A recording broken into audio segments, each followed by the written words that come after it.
Fala, doutores. Então, mais uma vez o Bitcoin crasha, mais uma vez o Bitcoin morre. E nesse vídeo eu quero falar com vocês justamente o que tem por trás, né, cara? O que acontece? Porque só esse ano é a quarta, pelo mesmo assunto, mesmíssimo assunto, eu acredito que seja já a quarta vez que isso acontece. É o mesmo assunto, é a mesma coisa. É o tal do China FUD, né? Que para você que não conhece FUD, Fear, Uncertainty and Doubt, ou seja, medo, incerteza e dúvida, que é justamente o que você faz quando você quer derrubar alguma coisa, principalmente se tiver pessoas querendo comprar aquilo que pode ser derrubado. Então, esse artigo já está lá no drcrypto.com e você pode entrar também e conferir que eu vou te mostrar aqui hoje. Então, primeira coisa, né? Qual que é o papel das news, né, cara? E o papel das news, assim, ele sempre foi o mesmo, desde sempre, das primeiras bolhas, desde as primeiras manipulações, né? Isso sempre aconteceu, que é o papel de espalhar. Ou eles criam um boato, ou eles espalham o boato. E isso é repetido tantas vezes que a própria população acredita que aquilo é uma verdade e não verifica, né? A gente não verifica, nós não questionamos, nós simplesmente vemos. Isso é psicológico. Se você vê um monte de gente diferente falando, você fala, opa, então é verdade. Eu vejo você vai, procura algo, está em inglês, está em francês, está em italiano, está em português, você fala, então é verdade, né, cara? Onde que um portal como a Infomoney ia repetir uma notícia de um portal como a Bloomberg se fosse errado? Imagina, né? Agora você olha, você acha, cara, você acha que realmente você acha que quem escreve esse tipo de notícia aqui tem conhecimento? Pode ser até que um ou outro tenha, mas a maioria das vezes não tem. Você acha que ele vai verificar? Tá nem aí, né, cara? Isso daqui só quer clique, entendeu? Então, olha só que barato. O que aconteceu hoje? Então, há 6 horas atrás, tivemos essa primeira notícia sendo publicada erroneamente pela Bloomberg. Erroneamente. Sabe por que erroneamente? Eu vou te mostrar.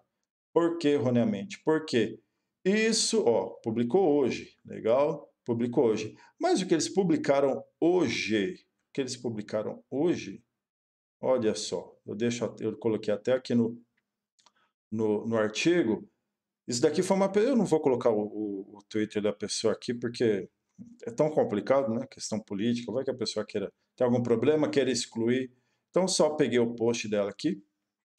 O que ela fala? O que ela fala? É uma mulher, tá? O que ela fala? Ela fala que, olha, esse mesmo assunto regulatório aí que foi divulgado hoje pela Bloomberg é mentira. Isso é o mesmo de 3 de setembro. Então, quer dizer, já tinha sido isso, aconteceu 3 de setembro, teve uma queda por causa de 3 de setembro, a mídia espalhou isso por causa de 3 de setembro e voltou a espalhar hoje, 21 dias depois, 3 semanas depois, como se fosse algo novo. E não é a mesma coisa, entendeu? Olha só, é a mesma coisa, é a mesma coisa.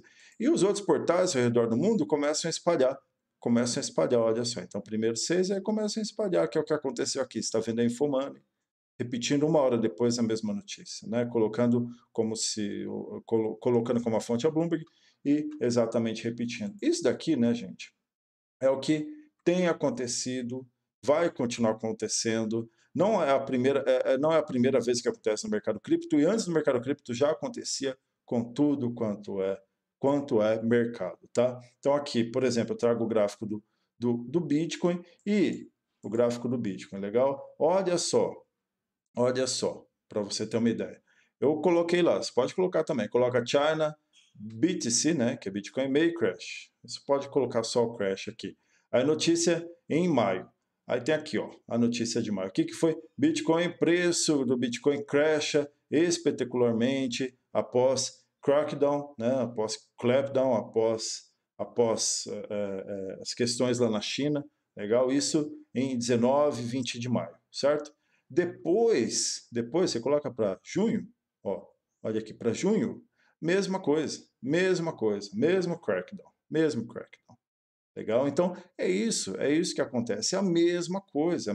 Quer dizer, então, teve um crackdown em maio, mas aí depois teve um outro crackdown, depois teve um outro crackdown, depois teve um outro crackdown. Quer dizer, você tem um, né, cara? Você tem um crackdown. Você fala assim, olha, a China proibiu.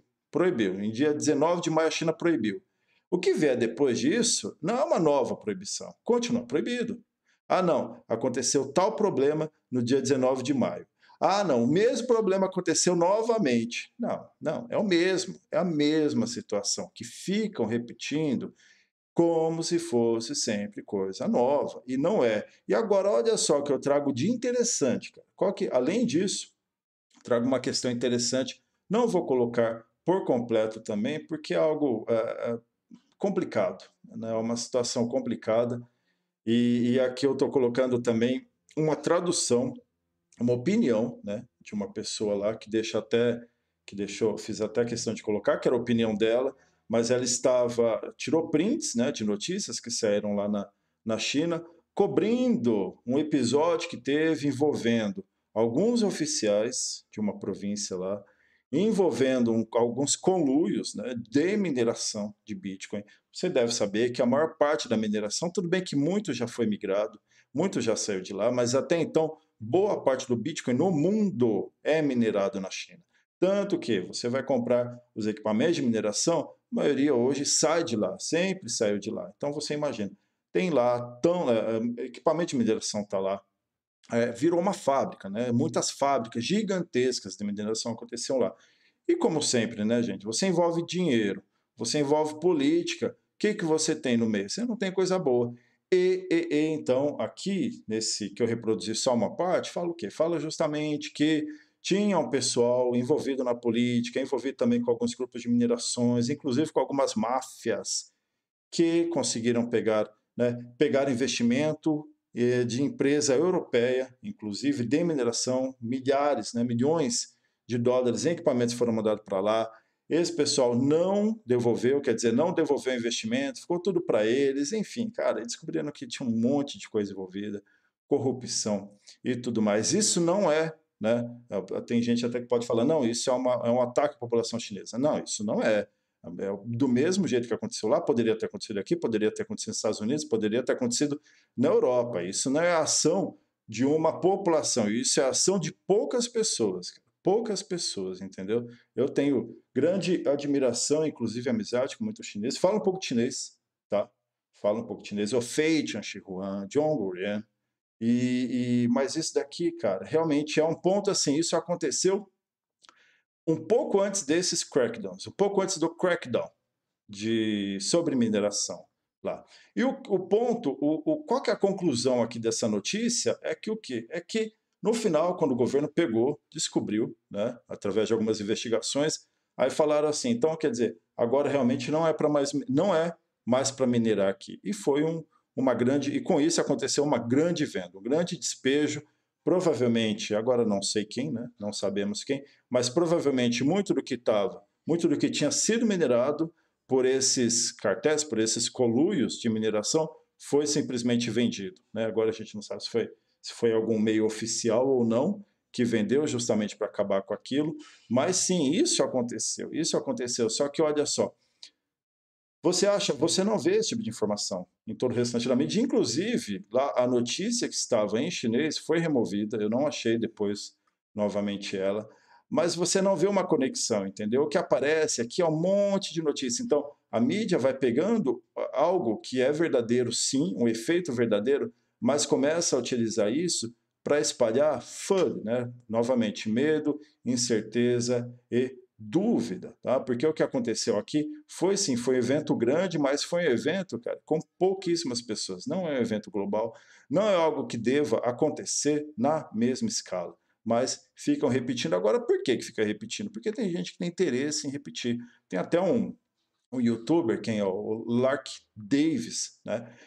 Na opinião dele, ele fala, e eu concordo com ele completamente nisso daqui, tá? Eu concordo com ele completamente, que existem grandes empresas, né, do mercado financeiro tradicional que ficam manipulando o mercado, que estão tentando manipular o mercado, e com isso eles vão fazendo o quê? Eles vão pegando todo o dinheiro que vai entrando aqui no mercado de cripto, eles vão pegando uma parte disso, eles vão comendo, né? Eles vão comendo. Então, quer dizer, você compra mais caro um ativo, vende mais barato, eles compram mais barato, espera subir, vão acumulando, vão fazendo isso. E quais são? Olha para a surpresa, né? Isso daqui não é surpresa de qualquer um. Aliás, não é surpresa para ninguém que acompanha isso. Na opinião deles, os grandes manipuladores do mercado é a BlackRock, a Guggenheim, a JP Morgan e a Goldman Sachs. Isso, cara. Olha aí a crise de 2008, né? Olha outras crises do mercado financeiro tradicional. Isso daqui não é nenhuma surpresa, né? E é muito fácil, galera, comprar esse tipo aqui de notícia, entendeu? Muito fácil. Você pega jornalista, você fica soltando sugestão de pauta na mídia, dá incentivo, paga em propaganda. Eu já fiz, eu já tive jornalista trabalhando para mim, claro, né?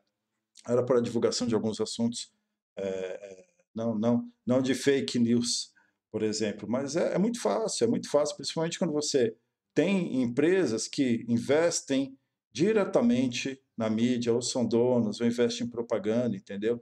Então você vê, qual que é o ponto aqui, onde eu quero chegar? Então você até tem uma notícia verdadeira, você tem um motivo verdadeiro para um fato, para um efeito, mas a mídia pega esse efeito e vai distorcendo e repetindo isso, repetindo isso de acordo com a vontade desses caras aqui. E é isso que acontece. Agora, qual que é a verdade? A verdade é que o dinheiro não está saindo do mercado cripto, né? Isso é uma para encerrar aqui. O dinheiro não está saindo. O mercado cripto, sim, ele tem as suas quedas, né? Isso com certeza atrapalha, com certeza. Tem muita gente que acaba perdendo dinheiro, com certeza, e esses caras aqui acabam tendo muito sucesso em pegar dinheiro do mercado através disso aqui, né? Eles têm muito sucesso mesmo.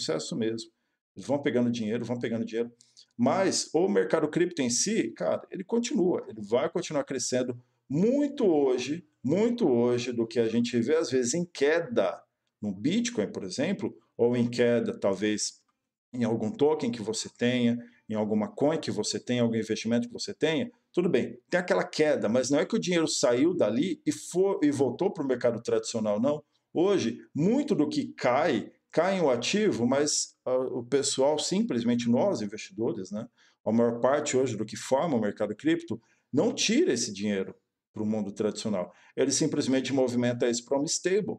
Movimenta esse para uma stable. Se você viu já os vídeos que eu fiz, por exemplo, sobre farm, sobre DeFi, você sabe que uma das estratégias que eu defendo muito é sim de farm com stable, né? Porque a partir do momento que você fica comprando token nativo, você está exposto à volatilidade de uma aplicação, né? E hoje o que nós temos é justamente o sentido contrário, principalmente de grandes investidores, que é fazer o dinheiro se movimentar dentro do mercado cripto sem tirar ele do stable. Então você continua movimentando ele dentro do mercado cripto, mas movimenta com stable. Então, se dependesse, vamos supor, da minha carteira, talvez isso daqui seria a verdade. Você olharia, você falaria, olha só, ele vendeu todo o ativo dele de Bitcoin, então ele não está mais no mercado cripto. Não, eu posso até ter vendido, mas eu aumentei a minha posição stable, ou seja, a minha posição dentro do mercado cripto é inclusive maior, mesmo que eu possa ter diminuído a minha exposição, por exemplo, ao Bitcoin. Eu não estou falando que eu fiz isso, mas eu estou falando que é isso que acontece no mercado. Legal? Tanto que, olha só, dois gráficos interessantes, né? Que a visão do mercado, então você vê que sim, né? Sim, acompanha. Tudo acompanha, de certa forma, o Bitcoin. Mas esse acompanhamento, hoje, mesmo com essas quedas, olha aqui, mostrando aqui, por exemplo, mesmo com essas quedas, nós não voltamos a patamares anteriores a 2021. Não voltamos. No máximo, no pior dos cenários, que foi entre maio e agosto, legal? Que foi justamente a data desses dois espalhamentos, se é que pode falar espalhamento, mas esses dois, esse monte de notícia que foi espalhada, né?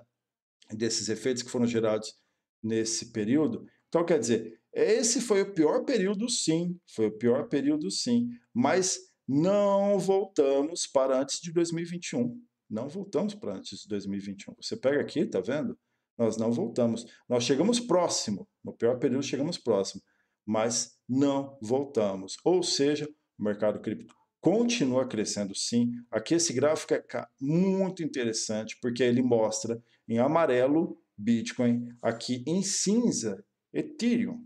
Legal? Em cinza Ethereum. E olha só o que acontece. O Bitcoin ele vai perdendo a participação dentro do mercado de criptomoedas. Ele vai perdendo a sua participação.